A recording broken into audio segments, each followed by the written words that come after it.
Good morning, everyone. We have bottom in sight. So welcome to our Deep Connections 2019 expedition aboard the Okeanos Explorer, America's ship for ocean exploration. Today we are on dive 4 of our expedition at the Northeast Channel. This is Megan Putz, your biology lead, speaking from the University of Hawaii. This is Jeff Hobelts from the Naval Research Lab. I'll be your geology lead on this expedition. So, as we make bottom here on the Northeast Channel dive site, this is again dive number 4 of the Deep Connections 2019 Leg 2. And as we're making bottom here, we're seeing predominantly fine, soft substrate, which is good. We're typically looking for a gentle and flat landing spot for our ROV. And we also have some biology in view, which I am going to, as I am wont to do, ask Megan what it is. So the fish that you're seeing in view are called halosaurs. They're a type of eel-like fish.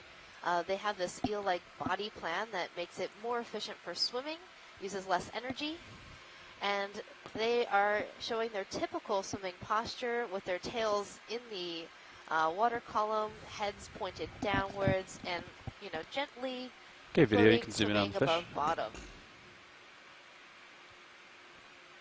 Get a good view. So as we zoom into this fish, we might notice if the fish has scales on its nose. Come in. Or no scales on the top of its nose, and that might tell us what genus it belongs to. So if there are no scales on the top of the nose, it's likely an Aldrovandia. If there are scales, it will be a halosaurus. So it looks like there are no scales on the top of the nose from what the view I'm seeing right now. So this is an Aldrovandia. Yeah, and it's really notable now looking at this one, thinking back to our dive number 1, and on dive number 1, I think the first one of these fish that we saw with this eel-like body plan only had about a quarter or 25% of its body dedicated to that fin that was using it for propulsion. And all the ones that we've seen since have been more on this order, where about half the body is that fin that's doing the work moving. So now it kind of comes into context for me why you said that first one we saw was so interesting. Try to hold it. So this fish is another one of my favorites. It kind of reminds me of a tiny dragon of the sea, which you can sort of get from the name. Halo, meaning deep, and saur, meaning dinosaur, giving sort of like a little, a bit of a dragon-like appearance with its pectoral fins up in the air, looking a little bit like wings.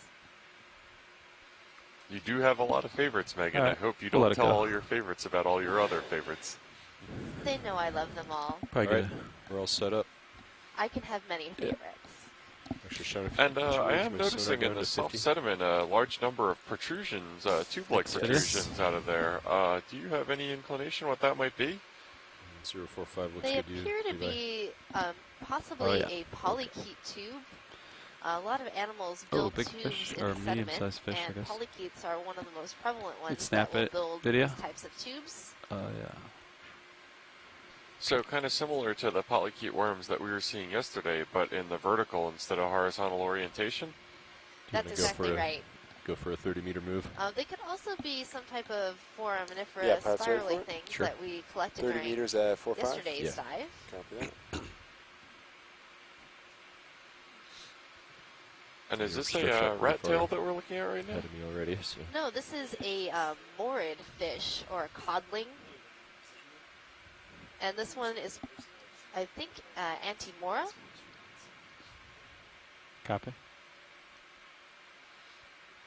We've seen this fish on a number of dives during this expedition. The first dive, and he keeps changing directions yesterday too.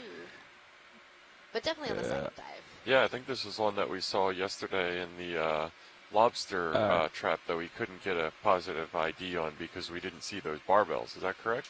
Yeah, that's in the same family. But this is a different species.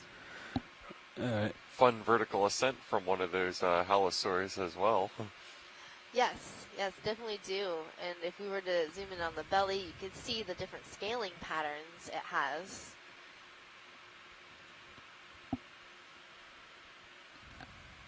Oh, come Oh, in. I think we have a small shark. This might be a type of dogfish. He's ways out there. Now, Megan, how did you identify the difference between that being a shark versus a fish? So what gives it away is the fins, especially the tail fin has a very distinct shape. So it's that long asymmetric profile that gives it away? Yeah, you could say that.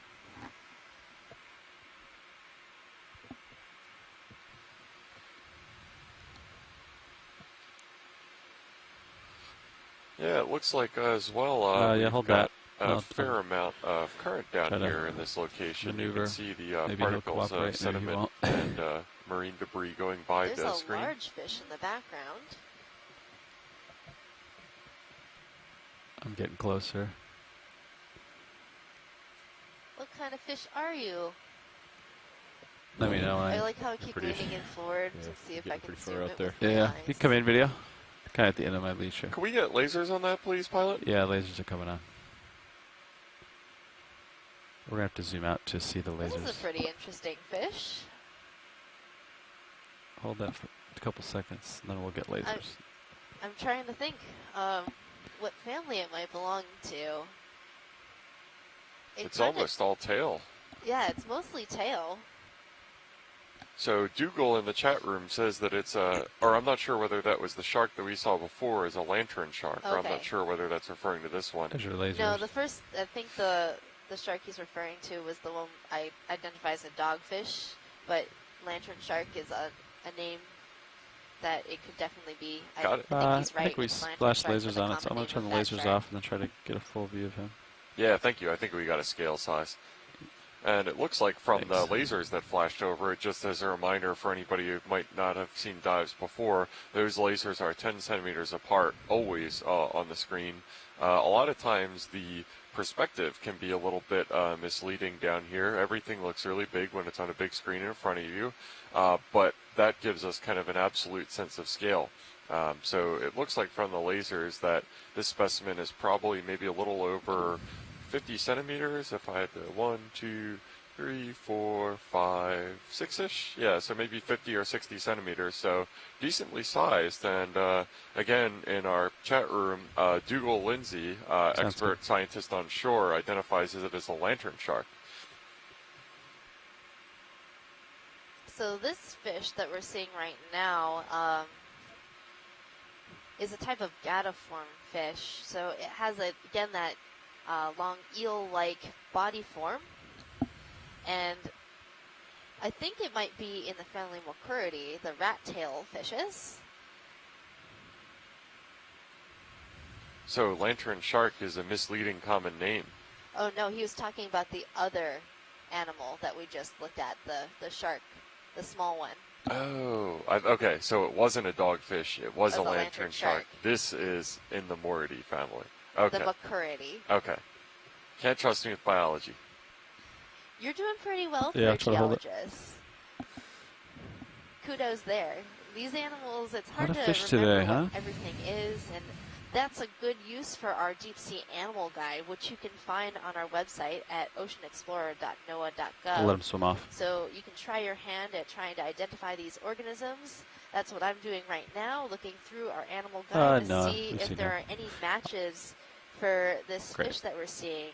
Identified it as a Mocuridae based on its body shape. Thanks, Brian. And the fins on the dorsal.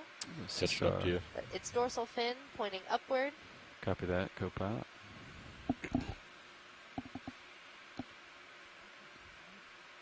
Copy. That move is still going.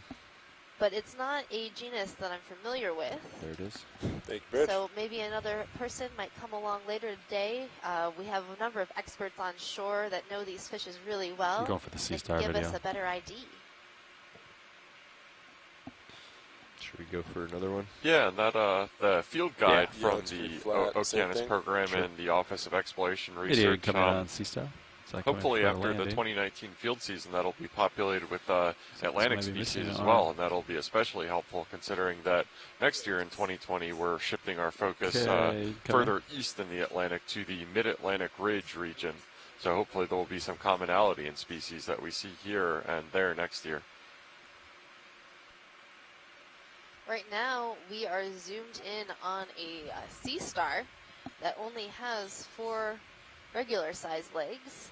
It must have lost a leg at some point, and you'll see a little nubbin sticking out, and that's its new leg that it's regrowing. So sea stars have the unique ability to regrow parts of their arms and legs if they do lose them to, say, a predation event by another animal.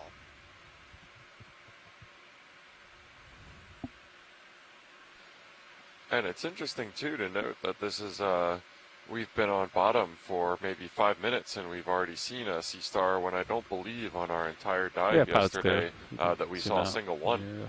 Yeah. And is that, would you think that would be because of the depth range difference that we were operating on between yesterday and today? Copy that. That could do with a lot of things. It could be depth, but it's also a different location. Next video. While you're there, could you give a zoom on one of the spaghetti ball things that are on the seabed? Yeah. Maybe to the top left. We got a request from shore. Spaghetti ball, copy. These right here. Come in video. Yes, please. Yeah, so we're going to take a quick zoom in on this spaghetti ball basket kind of thing that we've been seeing all over the place. And one of our scientists on shore identifies it as a xenophyophore, which hopefully Megan can tell us a little bit more about. So xenophyophores are a type of foraminifera. It's a single-celled organism or protist that forms this house that it lives in. And one of the interesting things about these creatures is that they actually are multinucleate, so they're only one cell, but they have a number of nuclei throughout their cell body. And then on this xenophyophore, there's a small coprolid amphipod. Nice trick. These are some of my favorite amphipods because they have such a weird body form. It's very cylindrical and elongated. They look like just little heads on sticks, and they have modified little clasping legs at the back of the body. All right, that's video. We'll actually have to let this one go pretty soon. I gotta take off. So. All right. And amphipods, if I recall correctly, we've seen a few of those so far. Those are typically of the body plan that looks more like the pill bugs or roly-polies that you see on land. Is that correct? Yeah, so isopods are roly-polies, and isopods are also very abundant in the benthic environment, so at the bottom of the ocean. We can also see isopods swimming in the water column. There are a number of different body forms there. Some of them are parasitic, so we might see them on fish, and other isopods are free-living and will walk along the bottom. One of my favorite animals of the deep sea is the giant isopod, Bathynomus. I have an actual large plush, life-size version. All right. Yeah, those are fascinating. And you know, that's a good point, Megan, that I've had on my mind that I haven't gotten a chance to ask you. Is deep sea gigantism is a phenomena that I'm familiar with, but it seems by and large everything that we've been seeing at these depths are generally pretty small. So is that just a function of depth range again that we haven't been seeing any giant isopods or anything like that? Well, the giant isopods we often see in the Gulf of Mexico. I'm not sure if their distribution extends up to the Scotian Shelf, where we are today, so that might be why we're not seeing that. And then other large animals like very large shrimp and large amphipods are often attracted to baited traps, and you might not see those animals currently because they might actively avoid the ROV.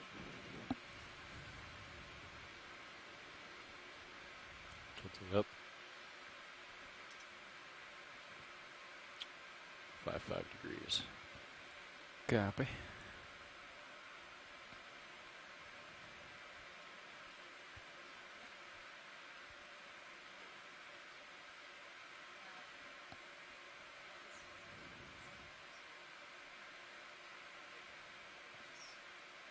Ooh, fish coming at us. Oh. Oh. He got shy. Yeah, so just to reiterate something, so again, we always try to make a landing on relatively flat ground. It's safer for the ROV, but the target of our site is coming up the slope of this inner canyon relief, or an island I almost want to call it. It's a standing feature about 400 meters in relief in between two submarine canyon channels. And we're going to try to make our way up the wall of this feature, which should be at gradients approaching 30 or in excess of 30 degrees It still looks slope. pretty flat ahead. Hoping to see some of the encrusting organisms, yeah. corals, and deep sea sponges that take advantage of that hard substrate. Video, you're going to snap on a small white ball. Hi there. That little salmon-colored coral, I believe, is Acanella arbuscula, which we've observed in a region and have made several collections, particularly from the gully. Come back in. So that's a type of bamboo coral. Good ID on this. Thanks, Lindsay. Yeah, it kind of looked a little bit like a chrysogorgid from far away, but now that we've zoomed in a little bit, I can definitely see that it's a bamboo coral. And Acanella is a nodally branching bamboo coral. That means that where the coral branches is where you see those black bands, which are a protein, and the white skeletal structure of the rest of the coral is made out of calcium carbonate.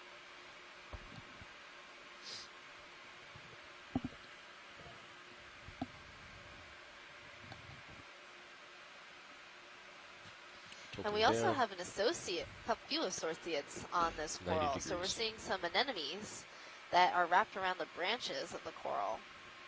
We're still stopped, right? Yeah, I didn't put the move in yet. All right. Copy. Yeah.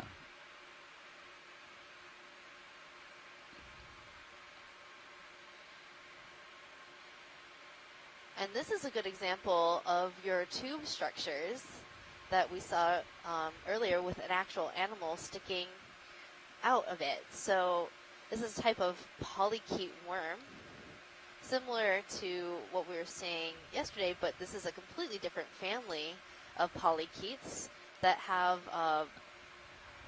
modified tentacle-like structures that they use for filter feeding.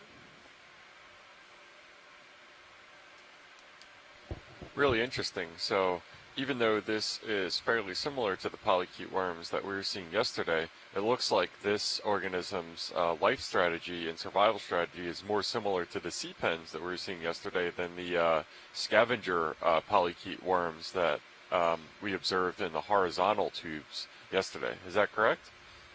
That's right, Jeff. A bunch of different animals have different adaptations, so even though this animal is in the same phylum as those polychaetes we were seeing yesterday, all right, we'll let it go, and then I'll... this animal has a different life strategy. I'll keep moving. Not all tube dwellers are made alike.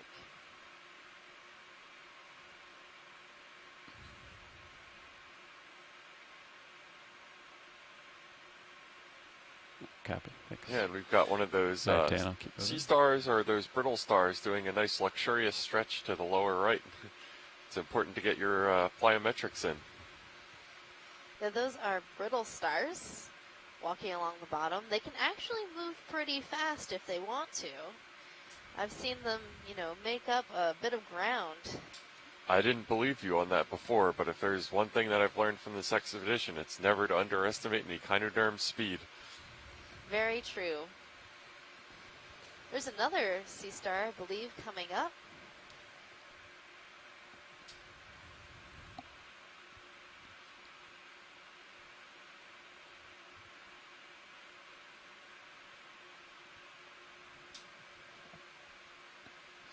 I'm curious to see if this is the same kind of sea star as we saw earlier, or a different one. Snap it video. Well, it looks like it's had a bit luckier lot in that it still has all 5 of its limbs. Yes, it does have all 5 limbs, but some sea stars actually have more than 5 limbs. I believe this is a different one than what we saw before. The animal we were looking at before looked like it might be in the family Zoasteridae, and this one has a different texture.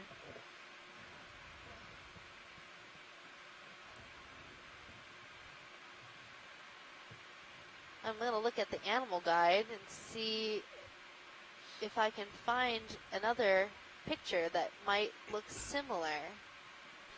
Yeah, and what's interesting to note is that Megan is looking through a guide that has Pacific organisms in it, and that's just kind of something that she touched on yesterday, that even though it's an ocean basin apart, there is a lot of similarities between species that have been observed in previous Okeanos dives in the Pacific as there are in the Atlantic. And it is possible this might also be a Zoasterid, maybe a different species. If Chris Maw was on the line, he's our sea star expert at the Smithsonian. He knows so much about these animals, yeah, you can come and on. probably would recognize this one instantly.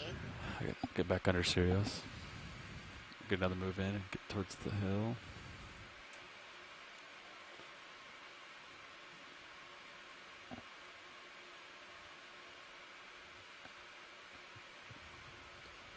Yeah, so it looks, looking at our navigation computer, that we're approaching the base of the slope that we're planning to ascend for this ROV dive. So I would expect in the next couple minutes or so that we're going to start seeing things get a little bit more rough and bumpy and steep.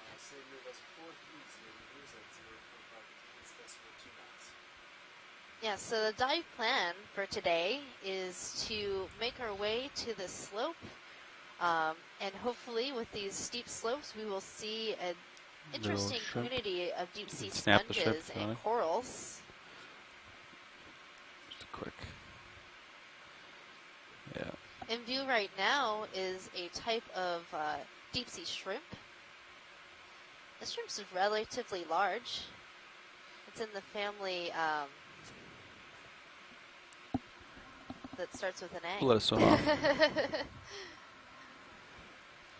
I think that might be the first time I've seen you stumped even for a second on families. I know the family name. It's just, I think I need more coffee. Oh, and it looks like we have another one here. I can't help but think of that great video of the shrimp on a treadmill when I see those. It looks like they're on their own little invisible treadmill. So there's two things. It could be in the family Acanthophyra. Copy.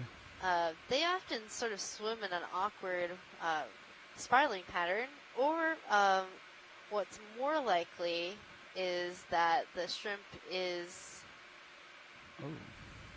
a dendrobranchiid shrimp in the family Aristeidae. It looked like it had a really shortened rostrum, so it's not a species that I'm familiar with. But it had these very large antennal plates. So those are those sort of flat paddle-looking things on the front of the fish, along with very long antennae.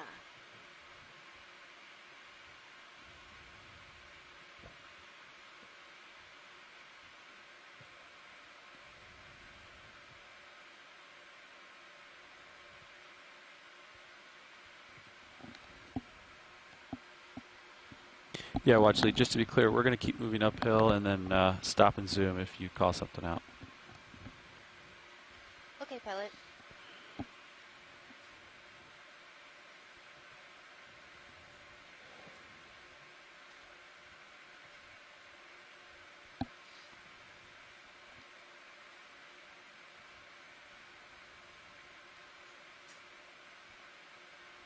There's a cool fish swimming straight at us. Maybe we can get a zoom in on its face. Yeah. Oh, it's swimming away from us. It looked like it was faced the other way. Yeah, I would agree.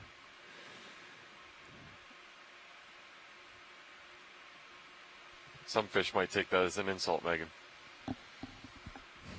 Well, maybe it'll turn around. So we're seeing the ventral side of this fish, sure, you meaning can snap it. the tummy side. And this fish is in the family Macuridae, and I can identify that because it has a little barbel on its chin. You can see that little chin hair.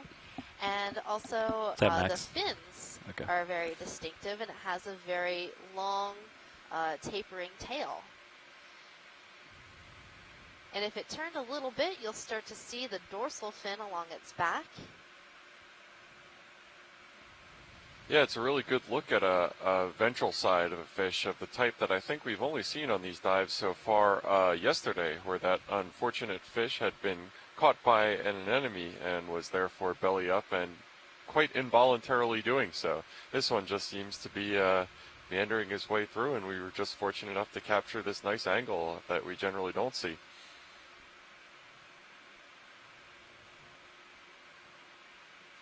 So I think the fish is making its way close to the bottom where it feels more safe. But oftentimes these Macuridae fishes will hang out in the water column and just sort of drift there. They're one of the apex predators in this area. Yeah, fortunate for this little guy, our fan club of short-fin squid isn't following us around like it was on the last dive. Okay, video, we can let it go.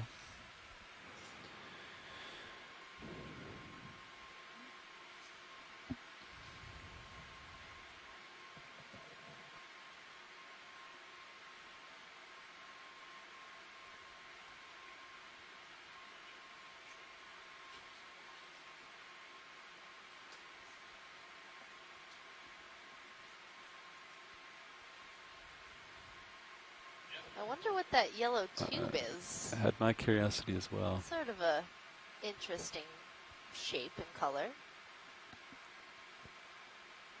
Very superficially resembles a cactus. Switch up here. It's probably some type of coral. Video come in. It looks like we do have some kind of urchin as well in the background. So it is a coral. Yeah, you can snap it. It's bright yellow, and it is cactusing for you. This is probably a plexaurid coral. Try to look at the branching point here. And on top of it, what we're seeing is a feather star, also known as a crinoid, as an associate. There are a few other little possibly crustacean associates, maybe a polychaete within the polyps of this coral. Small red things. Yeah, and it's really become evident from these videos during the dives, as well as for when we're processing samples, that it doesn't really seem like there's too much down here that kind of lives alone. There's just these really probably just maybe interlocking communities where one organism, anything that kind of provides some sort of substrate or some ability to get up into the water column and into that current that we saw moving, is leveraged by several other organisms. Sure. And that's what makes deep sea coral and sponge communities so important to this ecosystem, is because they are these ecosystem builders. They provide structure and habitat to this environment. Okay. Pilot's clear. I'll come back to the direction of movement, Dan. Okay. Yeah, I got to turn my head about 20 degrees to starboard. Keep wandering to port here.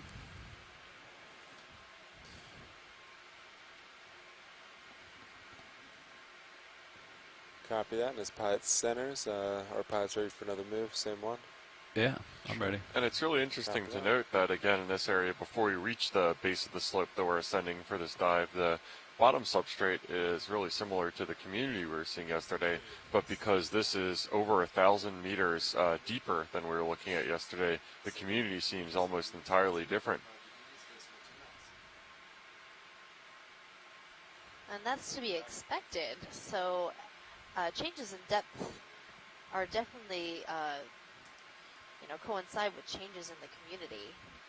Different organisms can live at different depths, and usually different communities occur with different bottom temperatures. So where we were yesterday, it was a lot shallower, and the water was a bit warmer. Now, when I say a bit warmer, it's still pretty cold. I believe the bottom temperature was about 7 degrees Celsius. Doesn't that look like a little face? Whereas here, the bottom temperature is, where is video, it? Come in. It's close to 1, I believe. Looks like a little face. Wow. Oh, it does look like a little face. So here we have what I am terming a Mr. Bill sponge. Oh no! This is a really interesting looking I'm trying to hold sponge. it. Hold on 1 second. And maybe one of our DFO folks on the line can illuminate us on what this sponge might be. Boom. All right, you can take whatever zoom you want. Well, it is a glass sponge, meaning that it is made up of small little glass structures called spicules. And every type of sponge has a different set of spicules. And glass sponges have a spicule called a hexactin, which means it has 6 sides. And that's where the name of the glass sponge is derived from, which is the hexactinellida.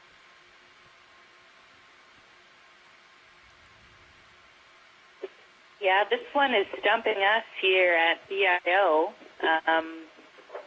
Not sure what this is. Not sure if it's the face that's throwing us off, but we've never seen this one before.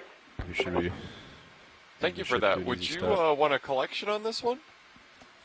Yeah, that might be a good idea.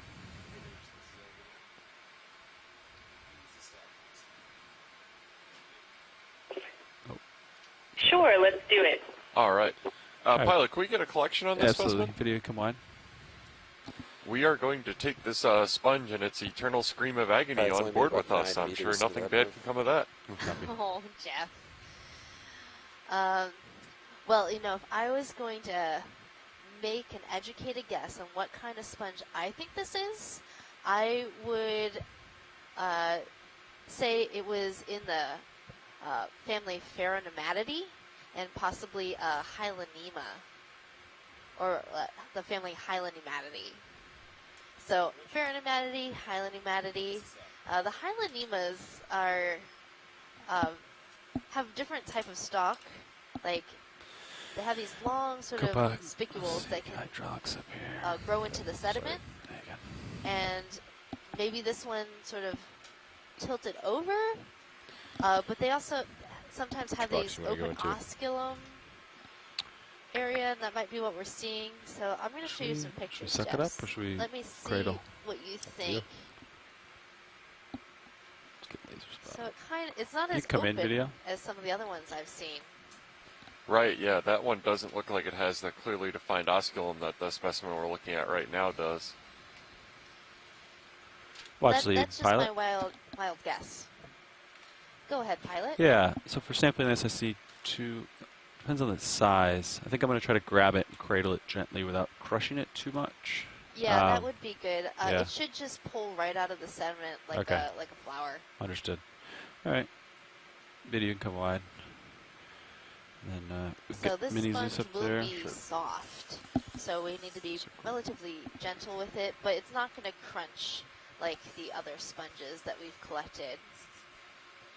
Right, so this might be similar to the specimen that we got on our first dive in the Gully Canyon MPA, the one that began with a G, that I do not remember its name right now, that when we grabbed it, the imprint of the manipulator arm was seen on it, so it didn't crush like glass. You can see even a little bit on Zeus. More of a squish to it. Might be a, that was the Geodia sponge. Geodia. So small.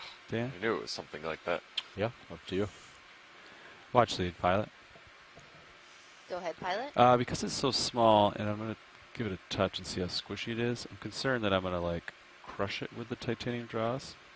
Yeah, it should be relatively soft and flexible. Okay.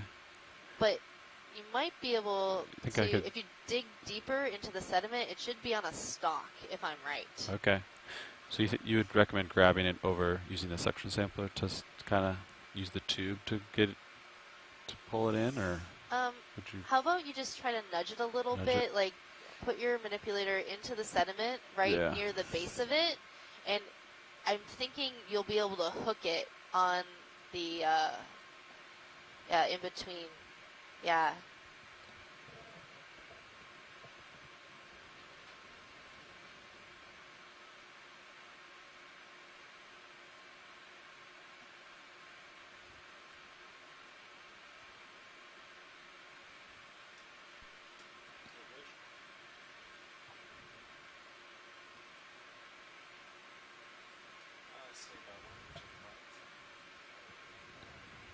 Yeah, as long as they're about the A-frame, should be okay.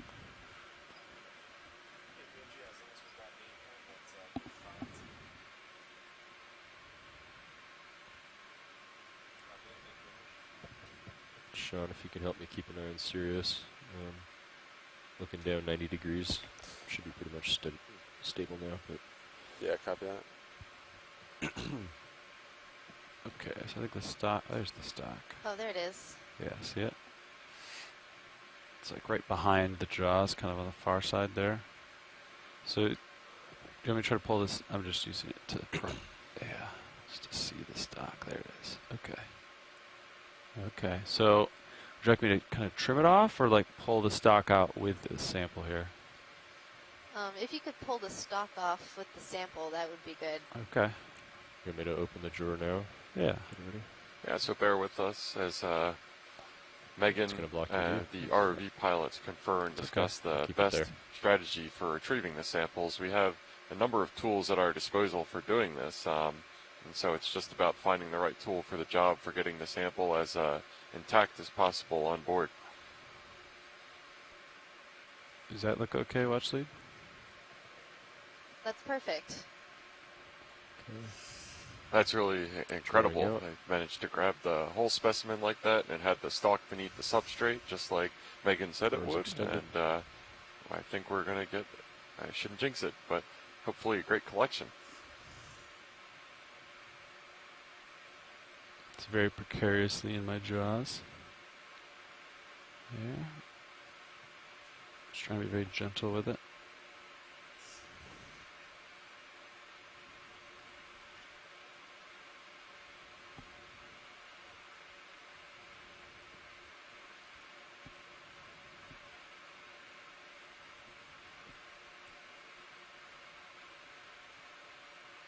Can you see if it fell down, Dan? I think it's down in the bottom, yeah.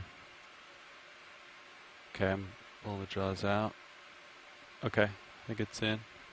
Clear? Yeah, I'm closing the drawer. Thank you, pilot. Good work. Thanks.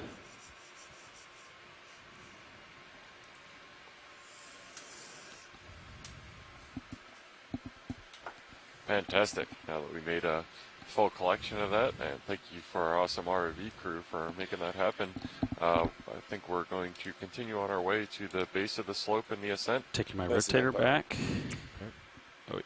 No, I didn't take it. Sorry. Taking my rotator. Taking your rotator. Alright. Starboard inner. Okay. Gonna keep moving here. Catch up with Sirius. Stable now. Probably get that move back in.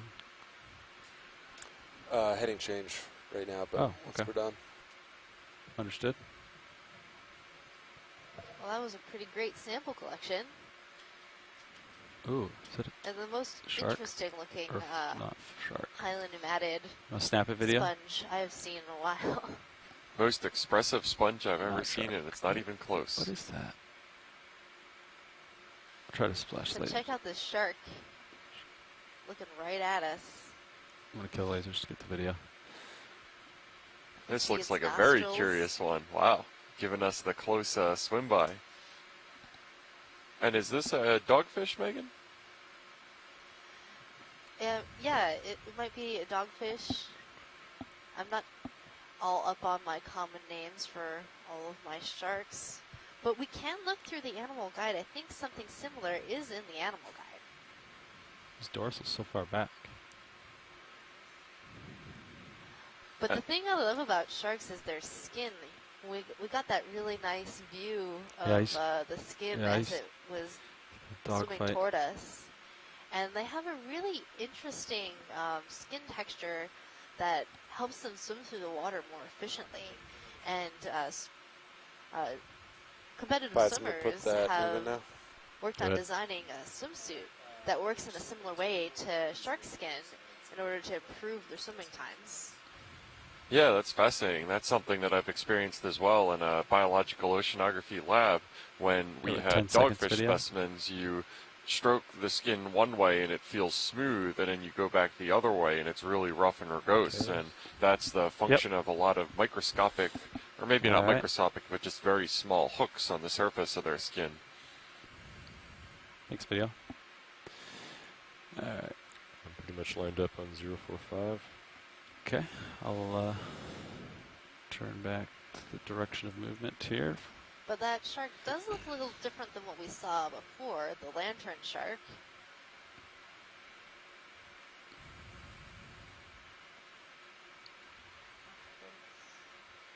Oh, that's a big hole in the ground.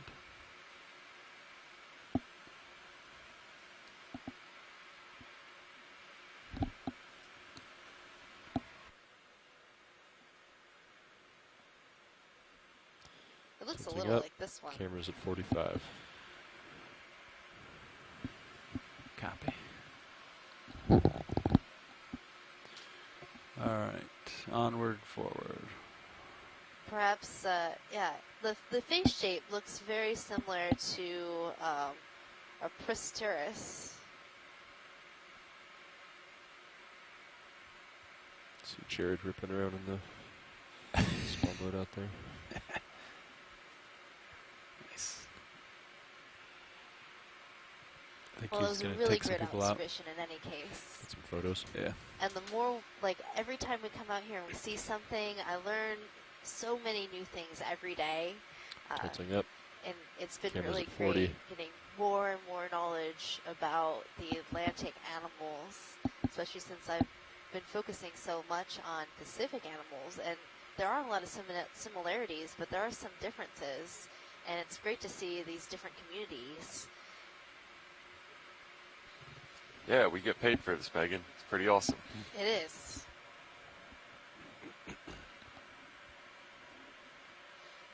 I think this might be a new fish too, straight ahead. Come in.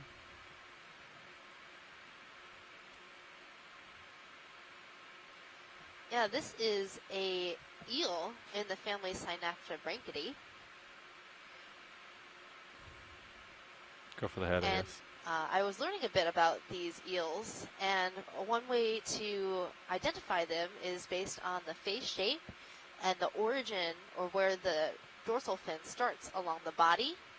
And this one looks like it might be in the subfamily Ileophany, because the dorsal fin starts really close to the head. It has a very elongated, narrow face, where Synaptobranchidae, or the Synaptobranchus, usually have their dorsal fins starting back further on their body and have a blunter head.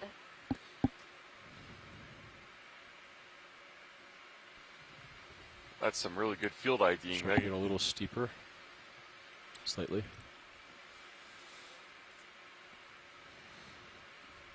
He's playing inside the ROV right now. We'll let him go. And so the Synaptobranchid eels are commonly known as cutthroat eels because their gill slit openings are right underneath their head, giving the appearance that they have their throat cut. Oh, it's an urchin. So we got the camera at 35 degrees. Copy. I think that might be an urchin. Yeah, it's a little ways away from me. I could try to get closer, and then we can zoom in on it.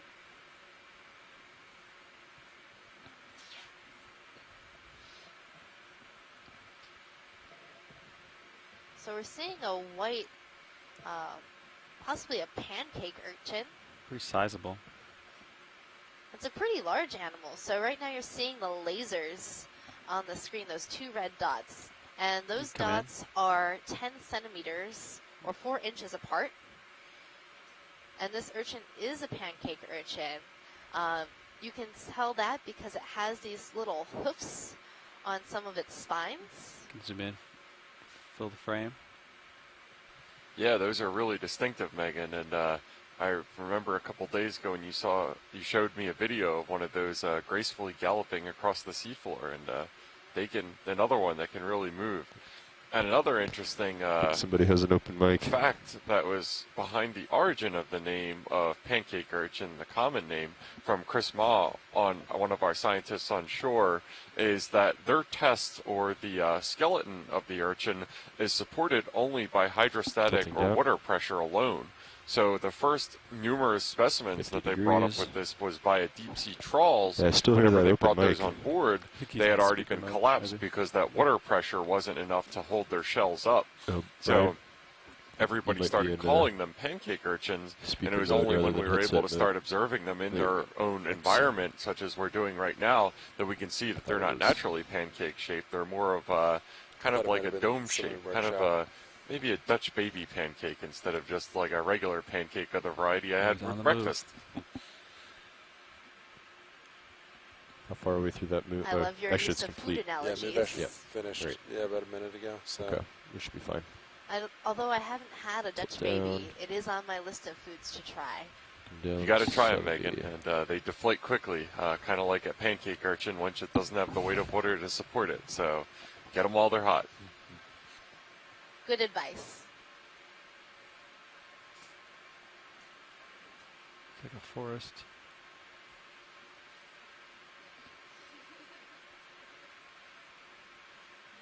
Needs a haircut.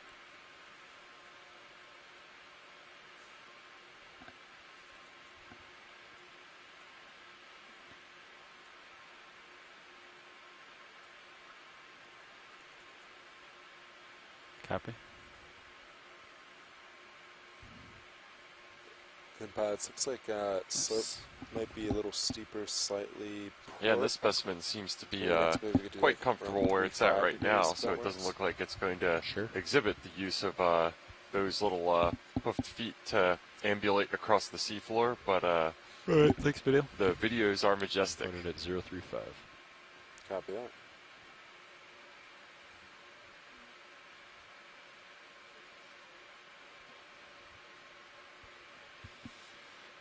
Looking down, 75 degrees.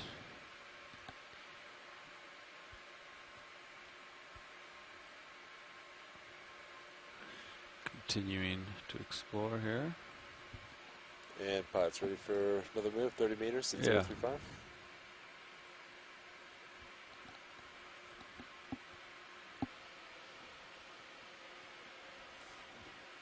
I'm on later. Actually, you are too. Both in the 230 shift.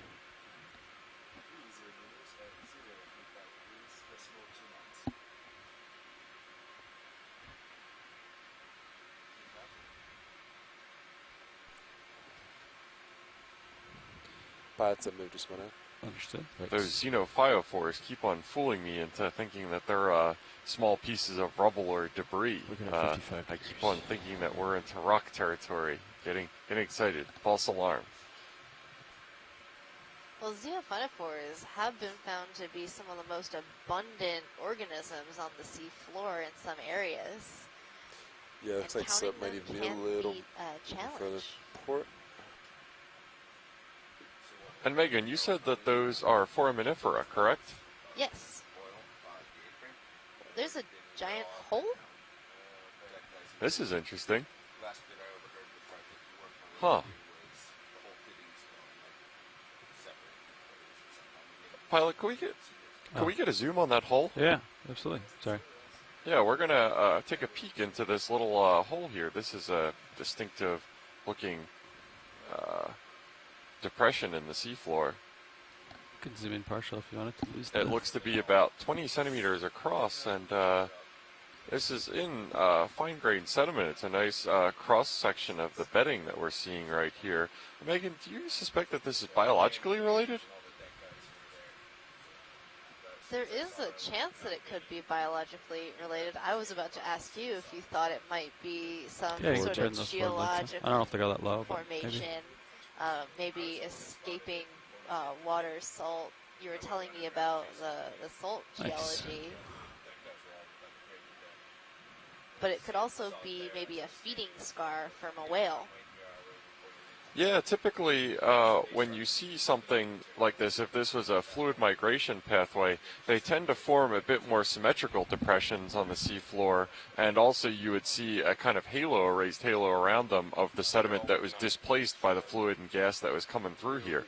This looks to be kind of a trench or a channel dug within the seafloor or incised within the seafloor, and I really can't speculate on the origin of it. I know we have Calvin from the Geological Survey of Canada in the chat room, who also says that it's a series of holes, but I think we're just generally kind of perplexed what could form this feature in what appears to be generally fine-grained sediment. Okay, video, you can zoom out, get the full hole maybe. Seems like the sediment. We have one of our scientists on shore who speculates that that might be left from a hole from a polychaete tube worm in it, perhaps Onophidiae. Really great to have these real-time consults from folks on shore who have some experience seeing these or similar things.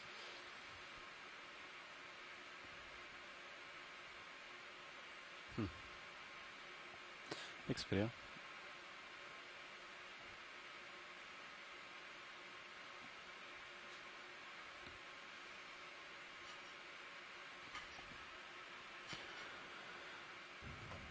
Down 70 degrees. Probably turn the forward lights off. Got it. Yeah, and it looks like as we're traversing here, we see another one of these distinctive pancake urchins to the right as we're going to go by it.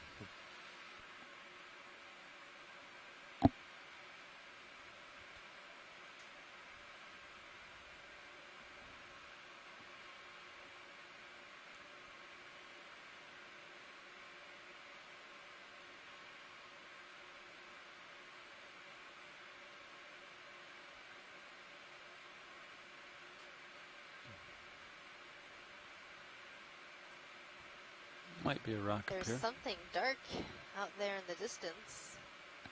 Might be one of your favorite things, a rock. It could be a rock. I'm getting preliminarily excited here. Don't break my heart. Oh, and I do believe we are in Class Town at this point. It looks like we have a couple debris considering that we're at the toe of the slope here, I would not necessarily think my first intuition would be dropstone of the variety that we were seeing yesterday. This is probably rubble or talus that was sourced from the steep slope and failed from upslope. And we're getting some, wherever, generally speaking, what we've seen down here, where there is hard substrate, there is incrustation. It looks like one of those Venus flytrap anemones has made a home on this smaller rock to the left of the large one. And we are approaching the slope right now, so hopefully any moment we'll start heading upslope.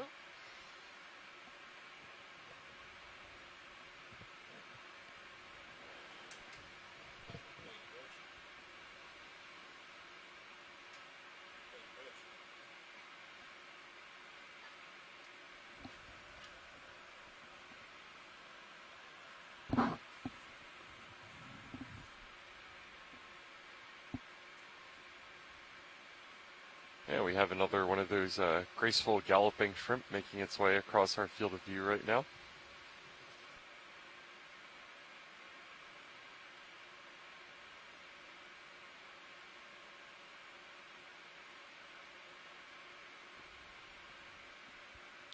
Probably get another move underway. Do you agree, co-pilot? Sure. Yeah, you guys ready for another 30 meters at 035? Sure. Unless you wanted to shift the bearing.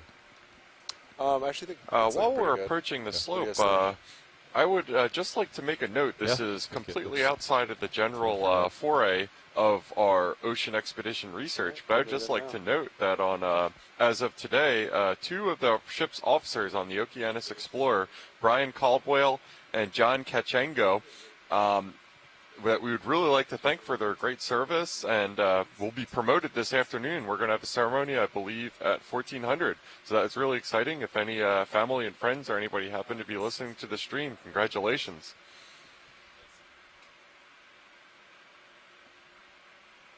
And I'm sorry, looking at that now, that is Kachinago. I apologize for the mispronunciation.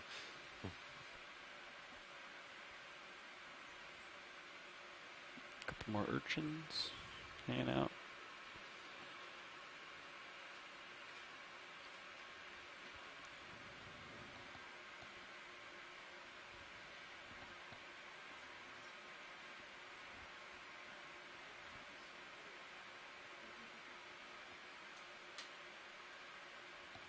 Yeah, and even though that we're on a similar fine-grained substrate that we've been seeing earlier, we could definitely see an uptick in the slope, and now we're starting to move upslope, and we're starting to see more frequent evidence of the sharks hanging out. Relatively sheer walls that the island in between two submarine canyon channels has carved.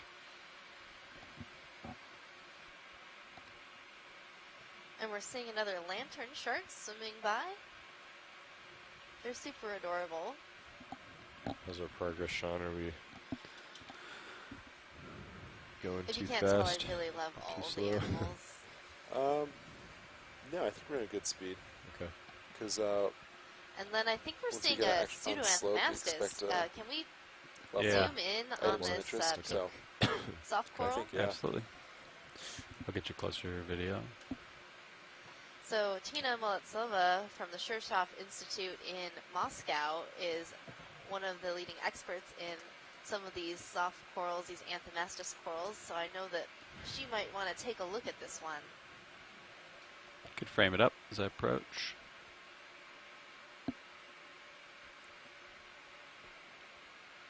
You got plenty of time. Okay. Yeah, it does look like at this spot, based on D2 sonar, slope starting to increase. You take more zoom video. More stable now. Yeah, and I'm going to go out on a limb and try to apply what I've learned so far and say that the common name for this is a mushroom coral. Is that correct? That is correct, Jeff. So the common name is a mushroom coral, and it's called that because the polyps can actually retract into the body of this coral, and then it will look a little bit like a mushroom. I was actually looking at the stalk of this organism. It appeared from afar to be white, but I'm not sure if it actually is. It does seem to be a lighter color than the top head part of the Go out of the video. coral. I'm going to try to get rid of sediment here. Try a different angle. But it's actually on a small little cobble, sort of perched there. It's a really good observation. There's another smaller one on an even smaller little cobble. You'd snap it.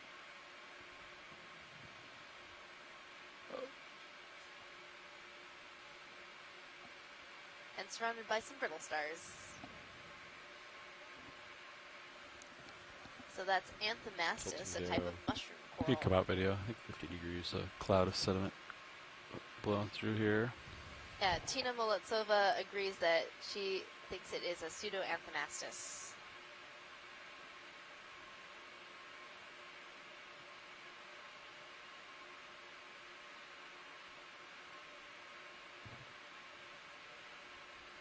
And that smaller one is probably a different species in the genus Anthomastus. So it's interesting to note that here we are currently going upslope, and this was inevitably formed either from consolidated really old rock that would have been present at continental rifting, or more likely after discussion with Calvin Campbell at the Geological Survey of Canada from glacial outburst